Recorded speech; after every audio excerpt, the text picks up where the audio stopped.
Stock మార్కెట్లో invest చేసి మీ డబ్బులు డబుల్ చేసుకోవాలనుకుంటున్నారా? సుందరరామిరెడ్డి గారి లైవ్ సెమినార్ కి అటెండ్ అవ్వండి. హలో నమస్తే, వెల్కమ్ టు సుమన్ టీవీ. ప్రస్తుతం మనతో రాజేశ్వరి అమ్మగారు ఉన్నారు. వీరితో ఈరోజు కొన్ని విషయాల్ని మనం డిస్కస్ చేద్దాం. హలో అండి, నమస్తే. నమస్తే అమ్మా.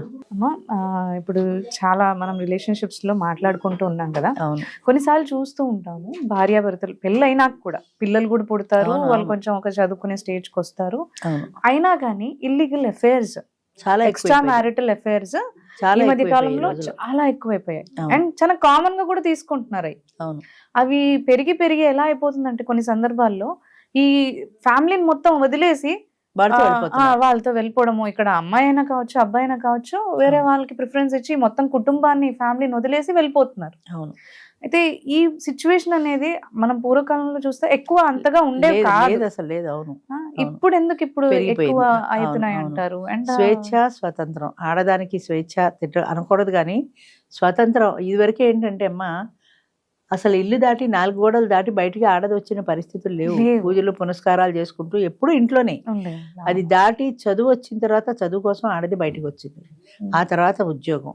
అంచేత టీనేజ్ అమ్మాయిల దగ్గర నుంచి 18-20 ఏళ్ళు వచ్చేప్పటికి చదువు ఉద్యోగం అంటూ ఆడవాళ్ళు బయటికి రావడం మొదలుపెట్టారు. ఇదివరకు మగవాళ్లే ఉన్నారు, ఆడవాళ్ళు లేరు అట్రాక్షన్కి. ఇప్పుడు ఎప్పుడైతే ఆడది కూడా బయటకు వచ్చిందో వాళ్ళిద్దరి మధ్యన ఒక అట్రాక్షన్. అన్నిటికీ మించి సోషల్ మీడియా. ఈ సోషల్ మీడియా వచ్చిన తర్వాత జీవితాలు ఎలా అయిపోయాయి అంటే, ఫేస్బుక్, ఎంతమందో ఫేస్బుక్లో చాటింగు, అక్కడ లవ్ చేసాం, అక్కడ పెళ్లి చేసుకున్నాం. ఫేస్బుక్లో వాడి ముఖం తప్ప నీకు ఏం తెలుస్తుంది? నువ్వు బయట Character కలుస్తావు, తెలీదు. అసలు క్యారెక్టర్ తెలియదు, వాడి ఫ్యామిలీ తెలీదు, వాడు వాడు ఇంతకు ఎలాంటి ముందు వ్యక్తి, ఏమేం చేశాడో ఏమీ కూడా తెలియదు, తెలీదు. ఏమీ తెలియదు. ఏం తెలియకుండా ఎలా పెళ్లి చేసుకుంటావు వాడిని? ఇన్స్టాగ్రామ్ లో, వాట్సాప్ లో కూడా వాట్సాప్ లో. సేమ్. ఎక్కడో పేపర్లో చదివా చాలా సంవత్సరాల క్రితం, ఒక పాకిస్తానీ ఆమె 4 పిల్లల తల్లి ఈ ఫేస్బుక్ లో పరిచయం అయ్యి వాడి కోసం పాకిస్తాన్ వదిలి ఇండియా వచ్చేసింది. నార్మల్ మనిషి, మళ్ళీ హై క్లాస్ సొసైటీ లేడీ కాదు, లేబర్ టైపు.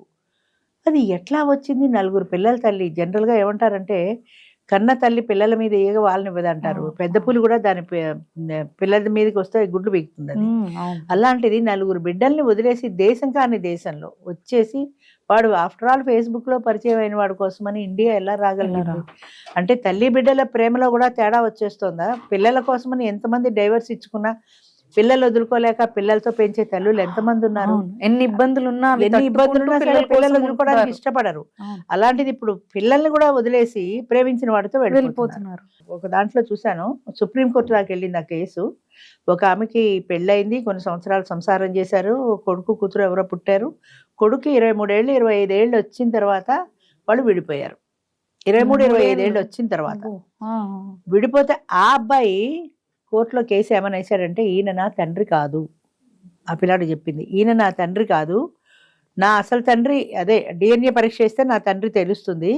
నా తండ్రి నాకు చాలా అనారోగ్యాలు, ఎన్నో ఆపరేషన్లు, మందుల ఖర్చు చాలా ఉంది కాబట్టి నా ఫాదర్ ఎవరో తెలుసుకొని, నా బయలాజికల్ ఫాదర్ ఎవరో తెలుసుకుంటే నేను ఆయన నుంచి మెయింటెనెన్స్ తీసుకుని నేను వైద్యం చేయించుకుంటాను అని చెప్పాడు 25 ఏళ్ళు వచ్చిన కొడుకు.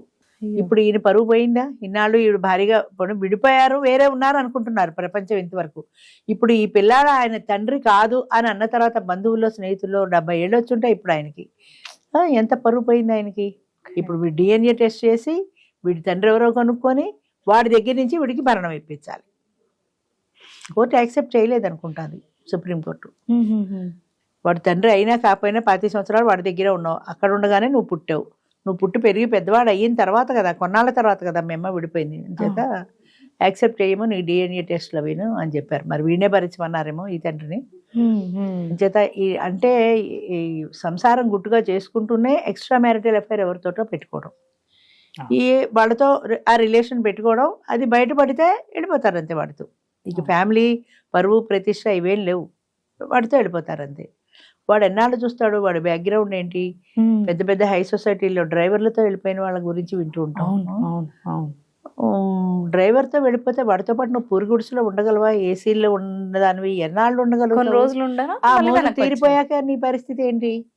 వాడు ఇవాళ నేను అట్టు పెట్టుకుంటాడు, ఓకే, రేపు పొద్దున వాడి పేరెంట్స్ ఒప్పుకోపోవచ్చు, పెళ్ళై పిల్లలు కన్నా తల్లి మనకెందుకురా అంటే కొన్నాళ్ళకు వాడు నిన్ను వదిలేయచ్చు. అప్పుడు నేను వెనక్కి రానివ్వరు, నువ్వు ముందుకెళ్ళలేవు, నీ జీవితం ఏమవుతుంది?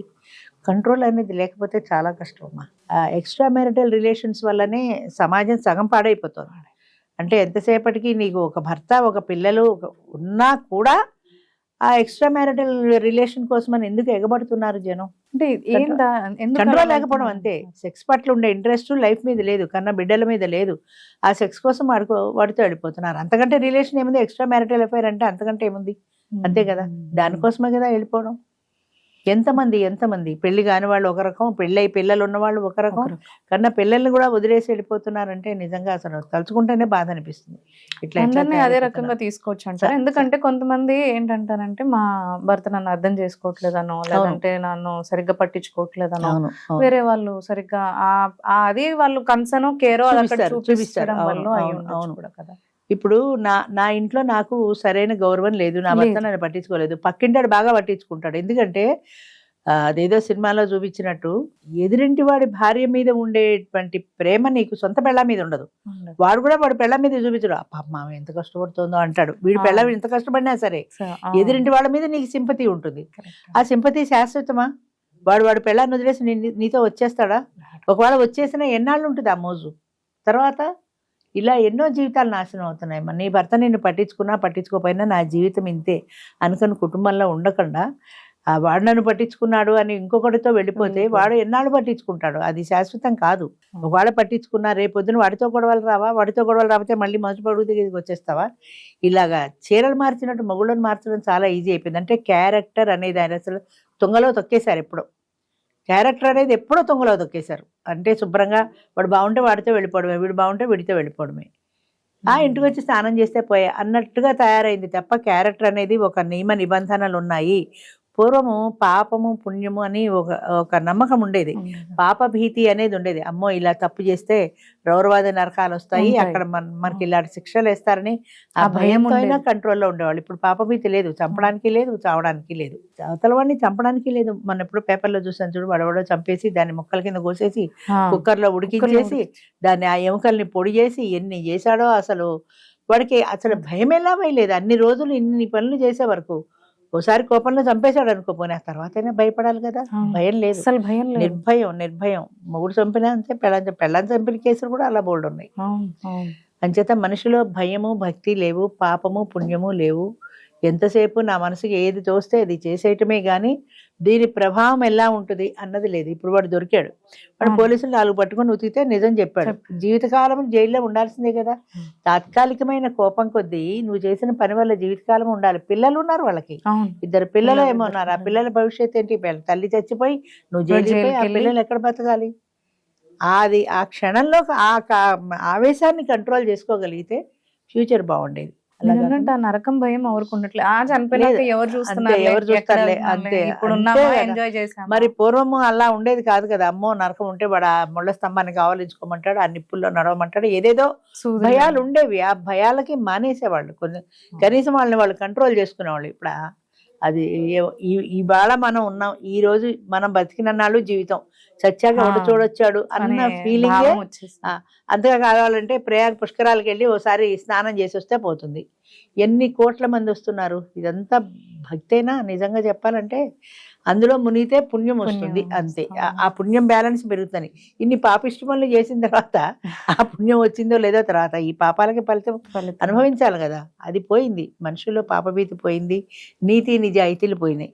న్యాయంగా ఉండాలి, నీతిగా ఉండాలి, అది పోయింది. మంచి చెడు విచక్షణ పోయింది. ఇది మంచి ఇది చెడు అని ఆలోచించే విచక్షణ పోయింది. ఈ క్షణంలో నాకేది తోస్తే అదే, నేనేదనుకుంటే అది, నేను ఎలా చేయాలనుకుంటే అలాగే, అంతే.